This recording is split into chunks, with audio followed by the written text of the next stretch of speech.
There are two underlying themes in physics, and the first two units we completed are founded on these themes, relating to how force and energy interact with each other. And we said without energy there is no force, and we also said that nothing happens in the universe without a force. Now in Unit 1.1, Thermal Energy and Heat, we used this relationship and we said that matter can produce mechanical energy or can release energy, and that energy can be used to generate forces which can drive things like steam engines. In Unit 1.2 we explored the energy of the nucleus, and we said due to the strong nuclear force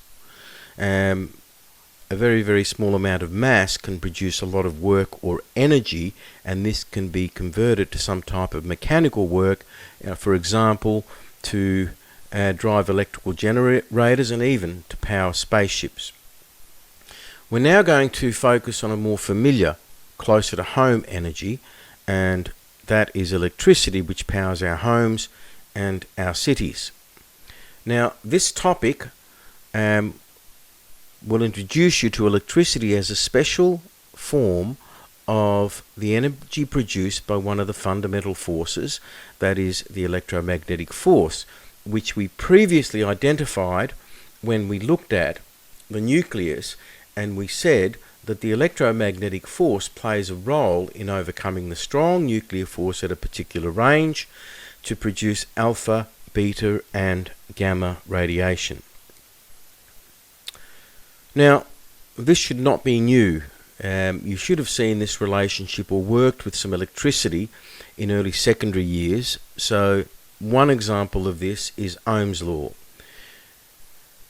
Ohm's law and things like resistance. Now, we know that resistance happens in a circuit, and things like light bulbs offer resistance to the current, which transforms electrical energy into other forms of energy, for example, light, sound, etc. For this to happen, however, there needs to be moving charge with kinetic energy or electrons flowing through a circuit. But for electrons to flow, they need energy.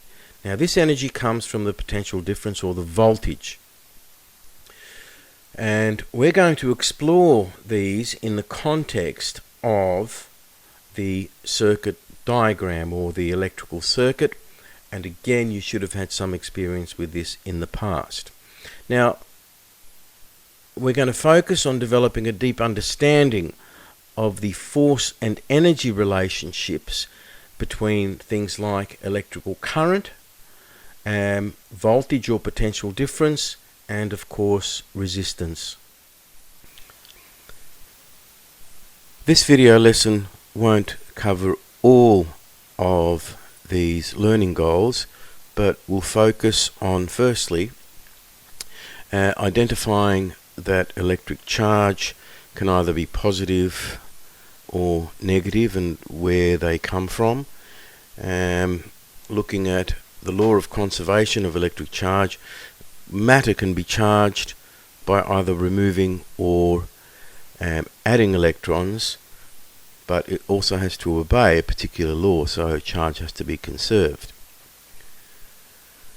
Now this is an important part of not only what we do this year but what we do next year: charge separation, producing an electric potential difference. The electric potential difference is basically the energy source of all moving current. We're going to define the electric current in a circuit, and finally we'll have a look at some of the characteristics of the current or the charge carriers, as we call them in a circuit. So where does electricity come from? Well, as you can see on the screen, atoms. Now these are electrical systems made of charged particles. We've got electrons orbiting the nucleus, and of course protons. Now since there are electromagnetic forces identified by these attraction arrows, if you like. The electron is attracted to the nucleus, so there's attraction and repulsion both in the nucleus and outside the nucleus. We say that the electromagnetic force is active, so we know it's active in the nucleus, but it's also active in the atom. So it's not only the repulsions in the nucleus, but it's also the attraction of the electrons. Now, electricity therefore derives its name from the electron, because obviously the proton can't move. It's bound to the nucleus, so the electron is held weakly and then has the capacity to move.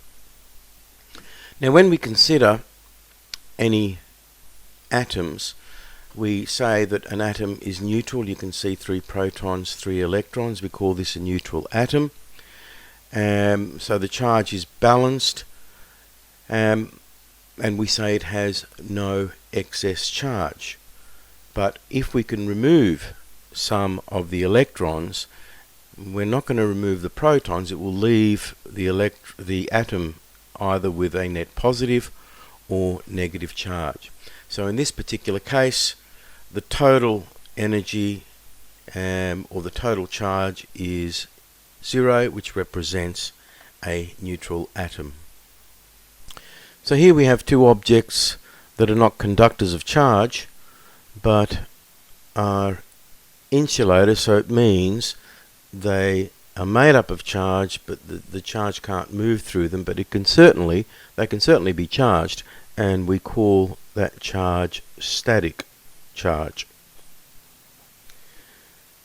Now, these are both neutrally charged, but as electrons are transferred when materials are rubbed together, it causes the separation of electrons from the atoms in the object, particularly if one material, let's say, has a greater affinity for electrons than the other. So if both of these are originally neutral with equal positive and negative charges, then a certain amount of charge is transferred.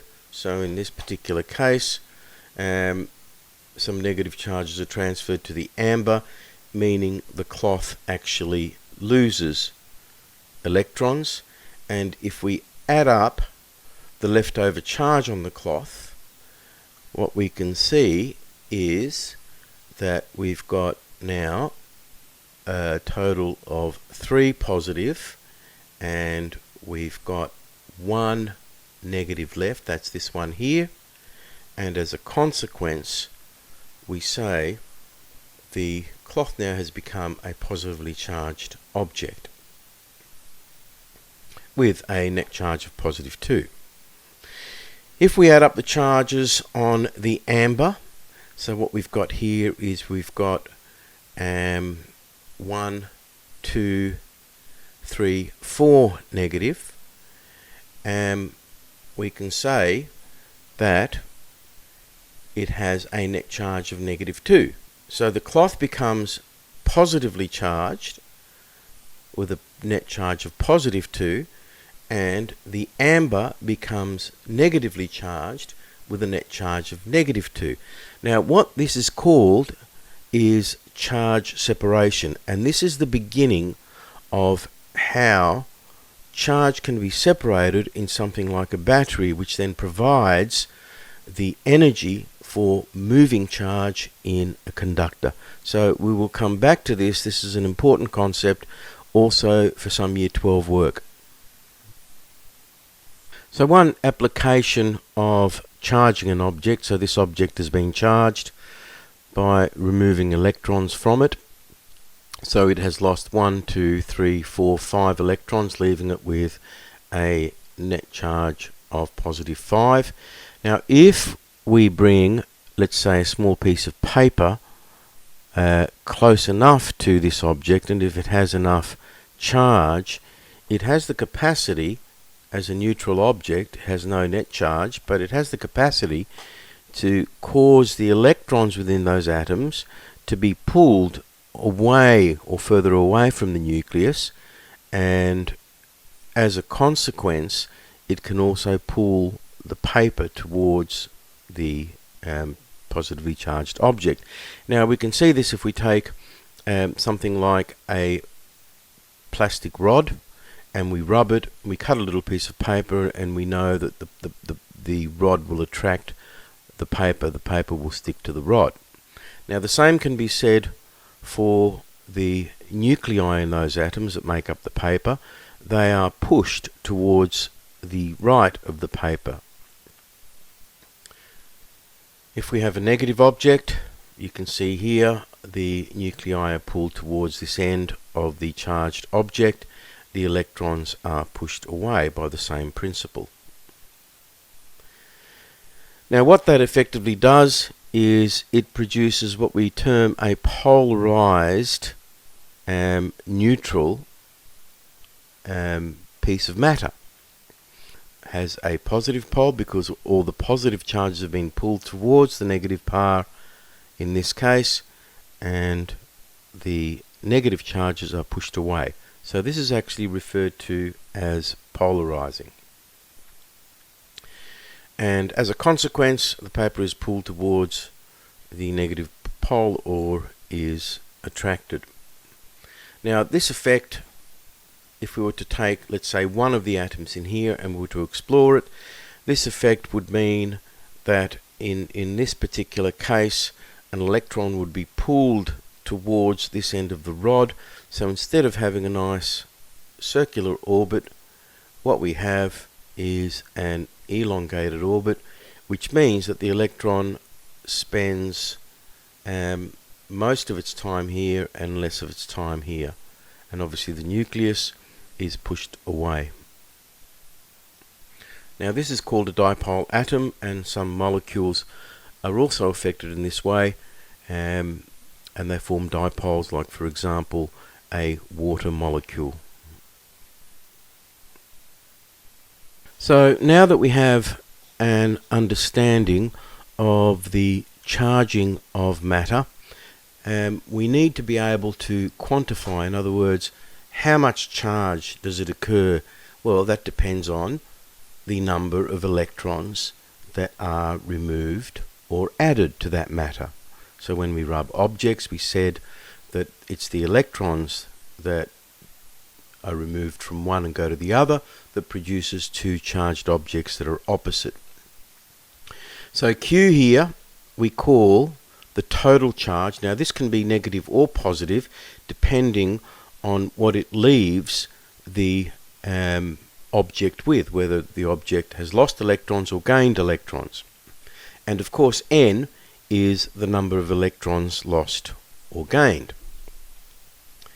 So Q becomes the total charge, and N becomes the number of electrons lost or gained, and the fundamental charge, that's the smallest charge that can be lost or gained, is obviously the charge of an electron, which happens to be 1.6 by 10 to the minus 19 coulombs in magnitude.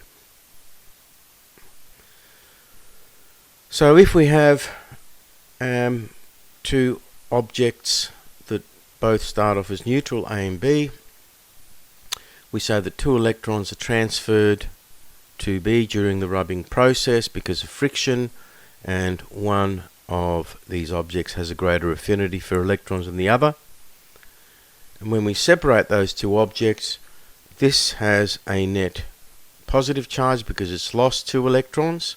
So we say that QA, the amount of charge on Q, is equivalent to 2 E plus, meaning that it's lost electrons, leaving it with a net charge of positive 2. And that becomes our N. In this case here, the electrons have been gained, so the charge on this object B, QB, equals 2 E minus. So you can see this becomes minus, this becomes plus. Now to quantify this, we know the charge of an electron, that's called the fundamental charge, but we know that QA is going to be positive, so we put a positive 1.6 by 10 to the minus 19 into this equation. And for B, we know this is going to be negative, so we put a negative in front of it. Now, afterwards, we have this attraction, because now these two objects are oppositely charged, so there is a force that exists between them. So this is all contributed to charge separation. That's separating the charge, and as we said at the beginning of this video, force is created because of this, and wherever there is force, there is potential for energy. So let's have a look at an example of how we would use this equation to solve a problem. We've got how many electrons are there in 1 coulomb of negative charge. So if an object had 1 coulomb of charge in terms of the number of electrons, so this is negative, we start off with a object that's neutral, and we say that if Q is equal to minus 1 coulomb, we know the charge of 1 electron is negative 1.6 by 10 to the minus 19 coulombs. How many electrons would need to be added to this to leave this particular object with a charge of negative 1 coulomb? So we need to add electrons. The question is how many electrons need to be added such that Q is negative 1 coulomb.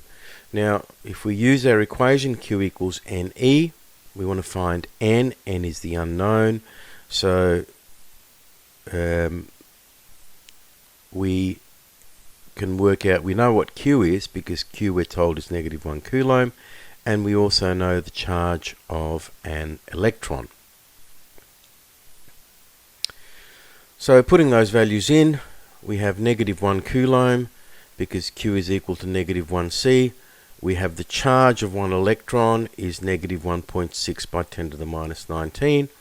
So we get N is equal to 6.25 by 10 to the 18 electrons. Now that's a lot of electrons.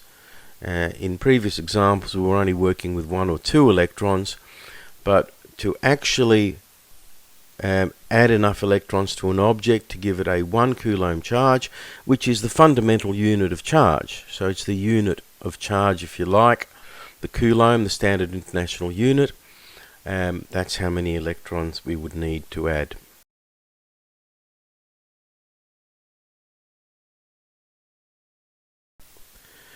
So we've identified that when we separate charges from neutral objects or bodies, we can actually form charged objects that have a net positive or a net negative charge, because the charge collects on the insulators.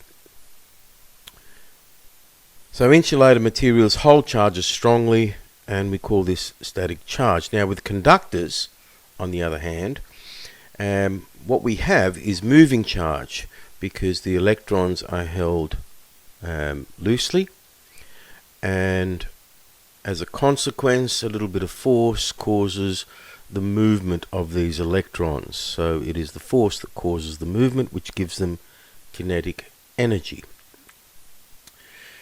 But the question is, how can charge be forced to move in a conductor? I mean, how can we give the charge in a conductor this kinetic energy?